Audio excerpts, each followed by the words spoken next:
Internet, bonjour. Alors, est-ce que vous savez qui est Mansa Moussa? J'imagine que très peu d'entre vous, chers auditeurs, ne sait réellement de qui il est question. Et pourtant, je pense qu'on devrait connaître ce personnage à l'image de certains grands personnages de notre histoire. Car oui, c'est aussi un très, mais alors là, un très grand personnage. Je précise que lorsque je parle de notre histoire, je parle de l'histoire de l'humanité finalement. Ne bougez pas, générique.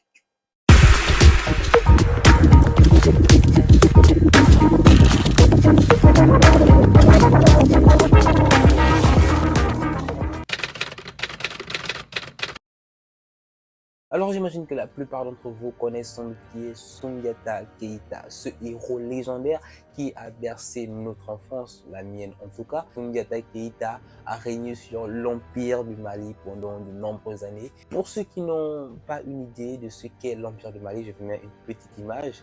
Attention, l'Empire du Mali, ce n'est pas juste le Mali actuel. Eh bien, l'Empire du Mali à l'époque s'étendait sur plusieurs pays actuels, comme Mali bien sûr, mais aussi le Burkina Faso, le Sénégal, la Gambie ou encore la Mauritanie. L'Empire du Mali a été fondé au XIIIe siècle. Eh bien, l'Empire du Mali a également produit un autre individu, c'est Mansa Moussa. C'est simple, Mansa Moussa est considéré aujourd'hui comme étant l'homme le plus riche de l'histoire. Mansa Moussa serait né aux environs de 1280, c'est pas très certain comme je vous l'ai dit, mais on sait qu'il est né dans cette période-là. Alors il faut savoir que Mansa ou le Mansa est une appellation donnée aux dirigeants, aux chefs de l'Empire du Mali à cette époque. Alors à sa naissance, le jeune s'appelle Kanga Moussa. Il naît d'une famille du pouvoir, ce qui fait que très jeune, il grandit dans cet environnement de gouvernance. Lorsque le jeune Kanga Moussa naît, c'est un jeune normal, il grandit très bien,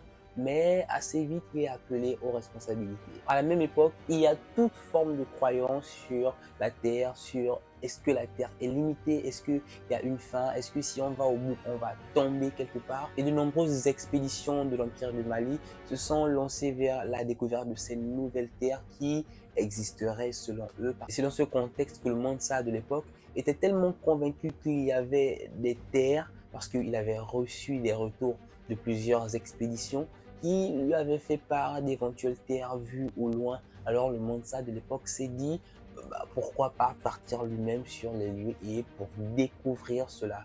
Alors le Mansa décide d'embarquer avec une expédition pour partir à la découverte de ces nouvelles terres. Et comme la tradition de cette époque voulait que lorsque le Mansa se déplace, il devait nommer un chef pour le remplacer pendant son temps d'absence, alors il a décidé de nommer le jeune Kanga Moussa juste le temps de l'expédition. Mais malheureusement, l'expédition n'est jamais revenue. Alors à partir de là, le jeune Kanga Moussa se rend compte que ce qui est fait est fait. Il n'a pas le choix.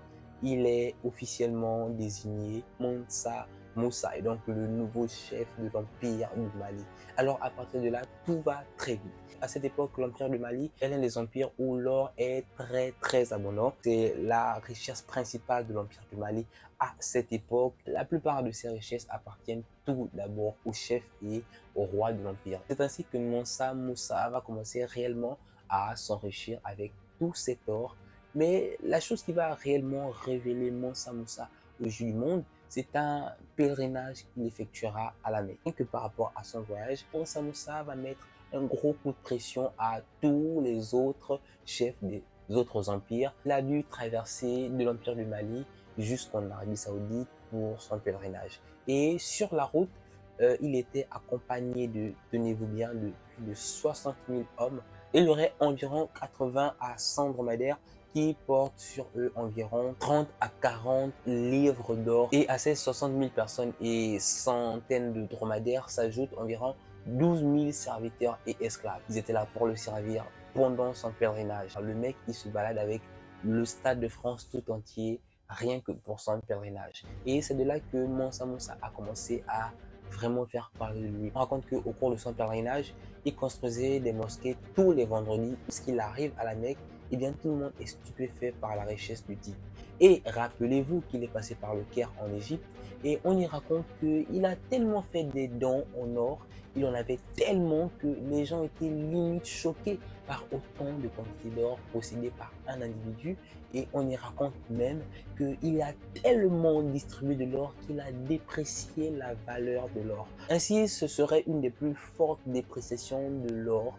Et on y raconte même qu'il a fallu une quinzaine d'années pour que l'or retrouve sa valeur normale. Il y a plusieurs cartes du monde même que l'on peut retrouver, les cartes de l'époque, où on voit l'Empire du Mali, mais à la place de l'Empire du Mali, on y voit Mansa Moussa avec une pierre d'or dans la main, tout simplement pour montrer à quel point le mec avait tué tout le game. C'est ainsi que l'un des hommes les plus fortunés de l'histoire a existé et on estime qu'il aurait eu une fortune estimée à environ 400 à 500 milliards de dollars, bien sûr ramenés à la valeur du dollar actuel. Aujourd'hui, il y a des hommes aussi comme Bill Gates, Jeff Bezos ou encore Elon Musk. D'ailleurs, alors je tourne cette vidéo en novembre 2022, l'homme le plus riche au monde est Elon Musk avec une valeur estimée à environ 254 milliards de dollars. Il y a eu un homme dans le temps qui était beaucoup plus riche que lui. Donc merci les gars, je vous remercie encore d'avoir suivi cette vidéo. Merci encore de vous abonner et d'activer la notification